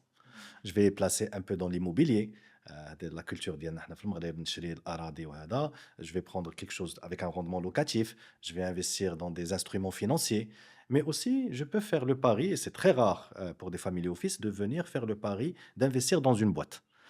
Et Karim a fait ce pari-là, d'investir. Il a cru à l'histoire qu'on lui racontait. Et il savait qu'il pouvait aussi apporter énormément à cette histoire. Et donc, c'est pas évident, hein, c'est pas évident pour un family office de venir co-investir déjà dans une boîte familiale. À la limite, reprendre les parts d'un fonds d'investissement, etc. Mais venir avec donc famille en plus d'une autre famille avec un fonds, euh, c'est difficilement hein, imaginable. Mais voilà, Cash Plus est le bon exemple. Et alhamdoulilah, ça se passe très très bien. Alors, ce qui a changé, et donc pourquoi il y a du secondaire de plus en plus, c'est que sur les 7 dernières années, en tout cas, il y a eu un cycle d'investissement qui a été fait avec beaucoup d'opérations primaires. Et donc, ces fonds doivent sortir et naturellement, il faut trouver des portes de sortie. Et si on voit les derniers chiffres de l'AMIC, on a 20%, 40%, pardon, qui sont les ventes d'un fonds à un autre fonds, qui sort et c'est un autre fonds qui reprend. On a 40% qui sont une famille ou un grand corporate qui rachète. Et donc, c'est le cas, par exemple, ici de la famille Chazy. Et dans ces 40%, on a aussi ce qu'on appelle les management buyout. Et donc, c'est les dirigeants qui reprennent l'entreprise. Alors, on a un exemple récent, c'est pas vraiment un management buyout parce que c'est pas un fonds qu'il y avait avant, mais ce qu'a fait Intelsia avec les deux dirigeants qui Ouais. reprennent, qui reprend l'actionnariat de l'ensemble Actis. de l'entreprise, ben, c'est ce qu'on appelle un management buyout. Et enfin, et alors, ce pool-là représente Le 40, management qui 40%. rachète la boîte avec un fonds généralement quand même qui rentre. Ben là, Enfin, ça On dépend. verra. Mais ouais. voilà. Mhm. Et le dernier, les 20% qui restent, et donc le fonds a la possibilité de vendre toutes ses actions ou une partie de ses actions lors d'une IPO. Et donc, c'est ce qu'a fait Cash Plus là, lors de l'IPO de Cash Plus. Et à cela, ce qu'il faut ajouter, c'est qu'en plus de ça, il y a 19 milliards qui vont être mobilisés ou qui sont déjà mobilisés à travers le fonds Mohamed VI. Et donc, ça va être mobilisé dans des fonds d'investissement. Donc, ça va encore inciter plus à faire du secondaire. Et donc, ce qu'on peut dire, c'est que le secondaire, il a démarré. Mais surtout, on attend sur les prochaines années un grand nombre d'opérations secondaires. Parce qu'il y a beaucoup de liquidités qui sont mis dans le PE. Donc là, on a cet investissement de la famille Chazy qui rejoint l'histoire. Et en 2024, il y a Méditerranée Capital qui revient. Et donc ça, c'est environ 1 an et demi avant l'introduction en bourse. Et donc on se dit, ça prépare un petit peu probablement l'introduction en bourse. Est-ce que là, c'est le moment où vous dites, OK, la direction, ou peut-être c'était peut-être même avant, mais à quel moment vous vous dites que la direction, c'est l'introduction en bourse? Et est-ce que cet investissement de MCP en 2024, c'était justement pour préparer l'introduction? Très bonne Écoute, question. très bonne question. Écoute, la réflexion, en tout cas, sur la bourse a été une réflexion dès 2022. 2021-2022, j'avais déjà rencontré quelques banques d'affaires pour dire qu'est-ce qu'on fait aujourd'hui? Est-ce qu'on est déjà, ce qu'on disait tout à l'heure, IPO ready? Est-ce qu'on est déjà prêt pour une introduction? En 2022, quand j'ai rencontré les banques d'affaires, on me disait oui, tu es régulé, vous êtes régulé, euh, c'est nickel, c'est transparent, vous publiez des résultats, etc. Donc oui, il n'y a pas de souci. on peut tout de suite aller. Maintenant, à l'époque, euh, il y avait quelques opérations qui s'étaient passées à succès. Et puis on se disait, est-ce que c'est le bon moment ou là, pourquoi ne pas aller obtenir, relever des fonds auprès d'un fonds d'investissement, accélérer plus pour qu'on puisse Maximiser la valeur maximiser après. la valeur après.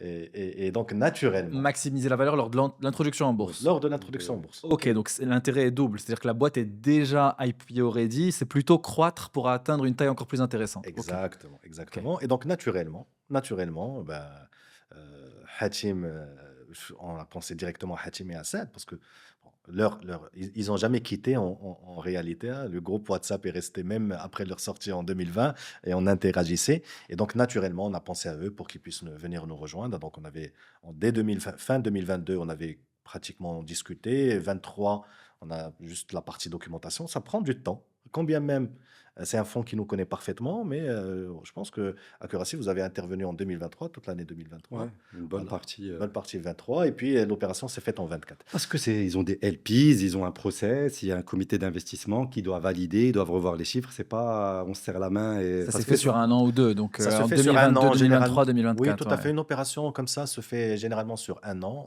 entre les due diligence qui doivent s'opérer, soit des due diligence juridiques, administratives, comptables, etc. Et puis les allers-retours, la doc juridique qui doit venir par la suite. Quand on se met déjà quand la due diligence, surtout comptable, est figée, parce que c'est là où on va montrer un peu quels sont les risques, etc., pour déterminer le prix. le prix, la garantie. Oui. Hein, parce que la garantie est importante pour chaque entrepreneur. Quand il voit qu'il y a une garantie d'actifs et de passifs, il se dit quel est le montant de cette garantie, à quelle hauteur elle doit être. Hein. Et puis, bien entendu, Peut-être explique ce point-là, parce qu'on en a parlé tout à l'heure, mais rapidement. ben, écoute, dans chaque entreprise, il y a un actif tangible ou intangible. J'ai des actifs, par exemple, on a des points de vente qui peuvent être des actifs, ils sont là, ils sont immobilisés, on Tangible. les voit tangibles, mais il y a des actifs qui sont intangibles, le système d'information. Ou la D'accord. marque. Ou la marque. D'accord. Et puis, derrière, il faut que la personne l'investisseur qui rentre dans cette boîte, il faut qu'il y ait un minimum de garantie sur cet actif. Qu'on ne lui dise pas demain, la valeur de cet actif est devenue nulle. Il coûtait 100 millions, il est devenu zéro. Hmm. Donc, on doit le rassurer que cet actif va garder sa valeur.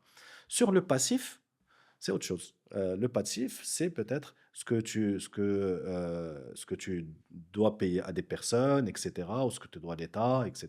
Et donc, on doit lui assurer qu'il n'y aurait pas de passif. D'accord. Entre Demain, le moment où on commence à discuter et le moment où l'opération se fait, c'est ça? Des litiges en cours, C'est sur- Des litiges en des cours. contrôles C'est sur les fiscaux en 12-18 cours. mois où l'opération est en train de se faire. ben, au fait, déjà, il faut qu'il puisse étudier le passé, parce que lui, il n'a jamais été là. Donc, il y a des opérateurs comme Accuracy qui viennent. On est extrêmement transparent. Tu ouvres ta comptabilité. Je pense que je laisserai Roma expliquer le process de due diligence, parce que c'est extrêmement important. L'objectif de due diligence, il y en a deux. Le premier, c'est expliquer à l'entreprise quelle est l'histoire, la création de valeur de l'entreprise. Et donc, arriver à dire, ben, sur les 3 dernières années, voilà ce qu'a sorti l'entreprise en termes de marge et quelle est la marge normative de cette entreprise aujourd'hui. Et la deuxième, c'est d'identifier les risques importants financiers. Et typiquement, tu parlais de garantie de passif. Parfois, on va se retrouver avec des risques qui sont latents, qui ne sont pas identifiés. Typiquement, il y a un litige en cours, potentiellement un gros litige, qui est antérieur à la prise de participation du fonds. Et qu'est-ce qui se passe si le litige s'active 6 mois après? Qui est responsable de payer ce litige-là? Et donc, c'est tout le processus de garantie qui permet de structurer tout ça et de bien définir sur les différents risques. Ça, c'est moi qui le prends en compte. Ça, c'est toi qui le prends en compte. Au Maroc, on a très souvent des risques de contrôle fiscal. C'est noté pour dire, OK, sur les des années passées, est-ce que c'est le nouvel acquéreur qui doit Ah, c'est intéressant ça. qui Donc, doit prendre ok. ça Donc tu peux, en tant qu'entrepreneur, garder la responsabilité, bien bien sûr. sûr, des années passées. Tout à fait. Ok. Quand tu as, par exemple, on va prendre un poste client important. J'ai des clients qui doivent me payer. Donc, pour moi, c'est un actif qui doit rentrer dans ma trésorerie. Ou un poste fournisseur aussi important. Une due diligence va vérifier que ce poste client est réel. ماشي جيت نفخت بحال اللي كنقول le chiffre d'affaires juste parce que le fonds va rentrer Oui. et donc j'ai commencé à éditer des factures et à créer des comptes clients fictifs pour dire plus ou moins je suis en train de faire du chiffre d'affaires. Hmm. C'est là où une due diligence est importante parce qu'elle va vérifier la pertinence de ce qui se passe sur les comptes de l'entreprise et derrière aussi vérifier que cet argent-là qui est bien sur ces comptes-là va être euh, recouvré. Et donc généralement ce qu'on fait, on fait une circularisation des comptes. C'est quoi? C'est je vais envoyer, donc généralement ces cabinets vont te dire au 31 décembre, tu fais un courrier à tous ces clients qui sont sur ta base. Ils vont prendre par exemple les 20 plus gros, les 20% plus gros, où ils vont leur dire est-ce que Cash Plus, vous devez lui payer, quel est le montant que vous devez payer à Cash Plus? Ça fait lié à la question. Quel est le montant que vous devez payer à Cash Plus dans votre comptabilité? Et donc, ils vont vérifier que, effectivement, que Cash Plus doit bien encaisser ces montants. Si on prend juste un peu d'auteur par rapport à ce travail-là, on sort avec ce qu'on appelle un EBITDA normatif. EBITDA, donc c'est un chiffre de rentabilité, à quel point la boîte De est profitable. Et en fait, la valorisation, très souvent, elle est faite un multiple de marché fois cette profitabilité normative. Et donc, tout l'enjeu, c'est de s'assurer que l'EBITDA qu'on en ressort, c'est un EBITDA normatif qui reflète bien Plus proche de la le, réalité. le caractère Tout est dans le récurrent, normatif. voilà, le caractère récurrent et qu'on enlève tout ce qui est non récurrent. Et après, donc ça donne pour les initiés une enterprise value et pour payer Une valeur d'entreprise. une valeur d'entreprise. Et donc, ce qu'achète un client, enfin un fonds d'investissement, c'est pas l'entreprise, mais il achète les fonds multivalue. propres. Et donc après, on vient enlever la dette nette. Et donc, on vient faire un calcul sur la dette nette. Et là encore, on vient voir la dette aujourd'hui, mais il y a des éléments qu'on va venir ajuster qui sont des sorties de cash futures qui sont déjà décidées par le passé et qui ne doivent pas être portées par le nouvel actionnaire. Ok. On est en train d'arriver à la fin de l'histoire, en tout cas jusqu'à aujourd'hui. Donc on va parler peut-être de la suite et de un ou deux points avant de finir. Euh, c'est quoi la vision de Cash Plus à, je sais pas, 5-10 ans? Où est-ce que si on devait refaire cet épisode dans 5-10 ans, même si j'espère qu'on en refera d'autres avant, et que tu étais super content de ce que vous avez accompli dans encore ce nouveau chapitre, qu'est-ce que ça serait?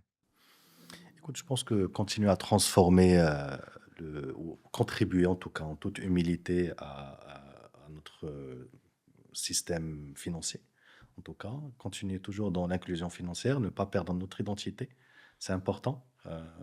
Nous sommes un opérateur extrêmement ancré dans l'économie réelle et nous souhaitons le rester. Et donc, clairement, pour nous, il y a une transition, et je l'ai dit tout à l'heure, on prône une digitalisation progressive et inclusive. Et les chiffres en parlent. 40% du Maroc est rural. 35% des Marocains sont toujours analphabètes. Et donc, pour nous, le taux de pénétration des smartphones, certes, sur les chiffres officiels, on parle de 85% de taux de pénétration, 85% de taux de pénétration. En réalité, quand on va sur le terrain, on en est encore loin. Un smartphone aujourd'hui, quand bien même les zones rurales, il est utilisé comme une télé. C'est un smartphone, fdar, la famille, كاملة, on va le partager. Mais on va sortir avec des futurs phones. Donc, le téléphone, c'est ça la réalité du Maroc. Et donc, pour nous, il faut qu'on puisse accompagner cette transition. On en a parlé. On va équiper les Marocains avec des moyens de paiement. On doit accompagner les marchands dans cette transition pour qu'ils puissent aussi accepter ces moyens de paiement, parce que un sans l'autre, ça va pas marcher. Et puis, il faut qu'on puisse donner encore toujours plus de confiance pour que les clients puissent venir accepter d'être tracés sans pour autant avoir peur. C'est extrêmement important pour nous. Alors, justement, ce qui est intéressant dans l'inclusion financière, c'est il y a un autre point, c'est le financement de toutes ces personnes-là, à la fois des personnes et des entreprises, des épiciers, des petites entreprises, etc. Alors, la question que je voulais te poser, mais j'ai vu dans un post LinkedIn que tu disais que ce n'était pas l'objectif, c'est que probablement Cash Plus, ce serait l'entreprise qui aurait peut-être l'opportunité de devenir une banque. Dans le sens où il y a à la fois le réseau, il y a toutes ces capacités de transfert d'argent, etc. Est-ce que ça, c'est une option dans les prochaines années ou pas du tout? Écoute, tout est possible, hein. Il faut jamais fermer la porte à des idées de telle sorte. Maintenant, bon, on connaît notre marché, on essaie d'évoluer dans un marché qui est ce qu'il est, hein. Il y a une réglementation, il y a des acteurs aujourd'hui. Est-ce qu'on devrait le faire nous ou peut-être s'allier avec d'autres opérateurs? Nous, idéalement, on a toujours voulu, y dans tout sujet, on y va progressivement. Donc, peut-être pour du financement, le financement est une activité régulée, comme l'épargne est une activité régulée. Donc, il y a des opérateurs qui sont là, avec lesquels on peut faire des partenariats et peut-être effectivement aller vers ce genre de service sans pour autant, parce qu'une banque, c'est beaucoup d'autres contraintes qu'on ne voit pas. C'est vrai qu'il y a Hmm. la hype des néobanques. On entend parler d'opérateurs qui veulent rentrer internationaux. C'est très bien parce que ça montre qu'il y a une profondeur du marché. On voit un peu les statistiques aussi en termes de financement au Maroc. Euh, on est aussi dans deux mondes, Où il y a une hein, population qui est quand même délaissée délaissés, aujourd'hui. tout à fait. Les TPE, euh, les Low income populations, les banking. low income, les Hmm. personnes, les personnes à faible revenu. Tu C'est ça prends, mon angle, exactement. C'est justement, tu disais l'inclusion, donc je me disais ces gens-là Qui connaît bien les clients mieux que vous? qui n'ont pas de financement, peut-être par le financement, en fait, ça veut dire, ok, bah, du coup, est-ce qu'on est une banque ou pas? Donc c'était cet angle-là, mais c'est vrai qu'il y a d'autres manières de le faire. oui, On peut justement avoir ces relations-là, mais s'allier peut-être avec des banques qui financent, c'est pas la seule manière de le faire, bien sûr. tout à fait, tout Bien à sûr. fait.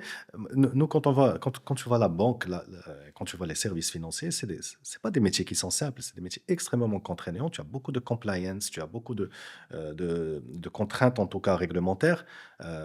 Demain, c'est des ratios de solvabilité aussi.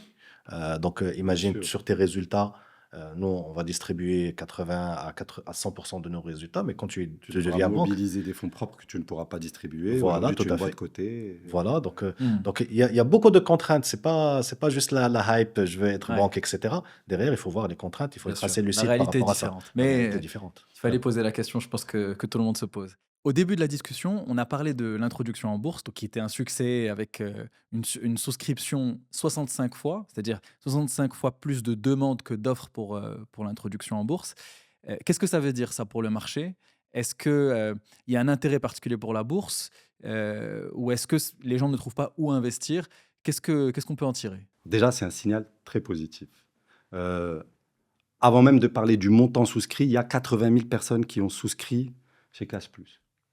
Et donc, ça voudrait dire que, avec les chiffres, on a à peu près 48 milliards de dirhams, un peu moins de 50 milliards de dirhams qui ont été alloués à cette introduction en bourse. Ça montre qu'il y a un marché, ça montre qu'il y a un intérêt et ça montre surtout qu'aujourd'hui, la demande elle est supérieure à l'offre qu'on a pour ce type d'actifs. Et je précise bien ce type d'actifs, c'est-à-dire des entreprises en croissance avec une stratégie claire et défendable sur le marché. Maintenant, est-ce que ça veut dire qu'il y a de l'argent qui dort dans les comptes au Maroc? Attention, hein, ces 50 milliards, en fait, reposent souvent sur du collatéral des gens qui ont mis leur collatéral pour pouvoir maximiser leur allocation. Concrètement, ça veut dire quoi? Moi, je suis en Mara El Ami, j'ai un portefeuille en bourse de 4 millions de dirhams. Je veux souscrire à l'IPO de Cash Plus et je demande à ma banque 5 millions de dirhams d'actions. Je mets 1 million de dirhams en cash et je mets 4 millions de dirhams en collatéral de mon portefeuille boursier que je n'ai pas liquidé. Et donc, et ça me permet de recevoir une allocation sur 5 millions de dirhams et pas 1 million de dirhams. Et donc, la réponse, c'est qu'il n'y a pas 50 milliards de dirhams d'argent qui dorment dans les comptes des banques et prêts à être investis en bourse aujourd'hui. Mais ça montre d'autres choses. Ça montre surtout qu'il y a une euphorie aujourd'hui dans les introductions en bourse, que les gens sont prêts à mettre tout leur collatéral, que les investisseurs particuliers sont prêts à aller faire des coups en bourse, et tout le monde se jette sur cet actif-là. Et aujourd'hui, l'histoire a donné raison aux introductions en bourse. Act Digital, TGCC, Vicen dernièrement, sont des actions qui ont bien performé lors de l'introduction, mais même après. Et moi, je pense que si demain, il y a une introduction en bourse qui est réalisée et qui n'arrive pas à performer sur le long terme, que ce soit en termes de cours, mais même en termes de dividendes, qui est un point important de ce que veut dire une action en bourse, et aujourd'hui, on a tendance à lier la performance d'une action à son cours, ben en fait, je pense que l'euphorie ne sera pas aussi automatique. Donc, si je dois résumer, pour moi, il y a un vrai point positif, c'est qu'il y a un marché. Les gens sont prêts à investir, mais ça montre surtout qu'il y a un déséquilibre entre l'offre et la demande et qu'on a besoin aujourd'hui d'avoir plus d'introductions en bourse. On a besoin d'avoir plus d'entreprises cotées, mais surtout sans remettre en cause la qualité des entreprises qu'on vient introduire en bourse. Et donc la vraie question, c'est aujourd'hui le Maroc, combien il a d'entreprises qu'il peut mettre en bourse? Non, je te rejoins, Omar, sur cette opération-là en particulier, parce que je la connais de très près. Les 65 fois aussi représentent une allocation de 1,5%. Tu demandes 1 million de dirhams, tu vas recevoir que 15 000 dirhams. D'accord. Maintenant, c'est vrai que les gens vont essayer, pour pouvoir avoir plus d'allocations, on va essayer de mettre beaucoup plus d'argent. Et effectivement, le collatéral permet de faire ce genre de... euh, permet d'avoir... C'est un levier pour avoir un peu plus d'allocations. Maintenant, c'est aussi le fait, tu te dis, mais il y a beaucoup de personnes qui veulent mettre beaucoup d'argent. Donc, s'il y avait beaucoup d'opérations, ben, elles vont rencontrer du succès. Et aujourd'hui, il faut le dire, toutes les opérations, alhamdoulilah, ont été un succès. Et les Marocains commencent à comprendre que dans le marché financier, il peut y avoir de la valeur. Et donc, il faut, pour toute opération qui se fait dans la bourse, Anna, pour moi, j'aimerais dire à tous les Marocains, souscrivez, parce qu'il y a toujours une plus-value à aller chercher. 10, 15, 20, il y aura toujours cette plus-value parce que, faut le dire, quand on va déposer un dossier chez la MMC, on lui dit, voilà la valorisation de notre boîte, la MMC, elle va toujours dire, ouais, mais ta valo, elle est de 10. Ouais, tu sais quoi, ta valo sera juste de 9,5.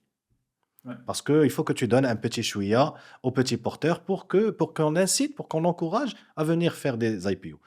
Donc, appel à tous les Marocains. Faites les introductions en bourse. C'est un super exercice. Ça va vous permettre d'épargner pour vous, pour vos enfants, etc. J'ai rencontré quelqu'un qui fait de la bourse depuis 30 ans. Il n'a jamais vendu une action. Il dit, moi, j'ai fait toutes les introductions depuis les fins des années 90, toutes les introductions. Alhamdoulilah, aujourd'hui, j'ai un portefeuille d'actions important Qui verse des bons qui dividendes. verse des bons dividendes. Ouais. Et puis, j'ai fait des plus-values stratosphériques et j'ai pas besoin de vendre parce que هادشي كنخليه لوليداتي. Mais c'est une discipline. C'est j'ai je thésaurise ولا كنجمع شويه الفلوس كل 3 شهور وكل 3 شهور كنمشي كنحطهم. Et c'est aussi une Enfin, occasion de comprendre le fonctionnement de la bourse, Bien des entendu. actions et peut-être de devenir investisseur ensuite. Et donc, Haïda. Exactement. Mais après, bien sûr, là, tu parlais de toutes les entreprises qui sont rentrées en bourse qui étaient de qualité. Celles du futur, il faut qu'elles continuent à être de qualité pour que ce soit toujours un point, ça marque un investissement qui soit rentable. Je vais venir investir en bourse sans pour autant s'intéresser un minimum à de l'économie, à se documenter un petit peu, se renseigner sur de l'entreprise. Si tu vas le faire juste parce que tu veux le faire, oui, c'est possible. Prendre ta plus-value de 10, 15%, 20%, je me suis moche. Mais par contre, quelqu'un qui veut investir dans quelque chose et mettre son argent, il doit s'y investir un minimum intellectuellement. Donc, il me cherche un peu la presse économique, il chauffe qu'est-ce qui se fait, c'est quoi le secteur de l'entreprise, pourquoi elle est en croissance, pourquoi elle est en décroissance. Ça te permet aussi de t'élever un petit peu Bien intellectuellement. sûr. Ouais, donc il faut bien suivre. Et sur le collatéral, c'est intéressant. Moi, ça, c'est un point que je savais pas. Effectivement, ça permet d'aller chercher plus. Maintenant, le risque, c'est le jour où il y a beaucoup moins d'intérêt, bah, tu rentres avec ton collatéral et ton cash. Donc il faut le savoir. Il faut avoir les moyens de payer. Donc, pouvoir il payer, faut, quoi. c'est un levier, donc il faut faire attention. Ok. Peut-être pour finir, qu'est-ce que vous pensez qu'on peut tirer pour les entrepreneurs marocains de toute cette histoire de Cash Plus, avec l'introduction en bourse, le succès jusque-là quand même de la boîte, même si on espère que ça va continuer à encore mieux fonctionner. Mais qu'est-ce qu'on peut en tirer? D'un regard extérieur, hein. Pour moi, c'est des choses qui sont simples, hein, mais qui sont très puissantes pour l'entrepreneur. Le premier, c'est il faut commencer pour devenir grand. Et on voit Cash Plus, il y a 20 ans, c'était une entreprise familiale. Et 20 ans après Ouais, il aujourd'hui, faut commencer quelque part. c'est une Il faut commencer entreprise petit pour grossir et se prendre du leader temps. de son marché, euh, qui se définit comme une fintech et qui est cotée à la bourse de Casablanca. Et je dirais, alors il faut commencer pour devenir grand, mais on ne peut pas devenir grand sans commencer. Donc ça, c'est le premier point.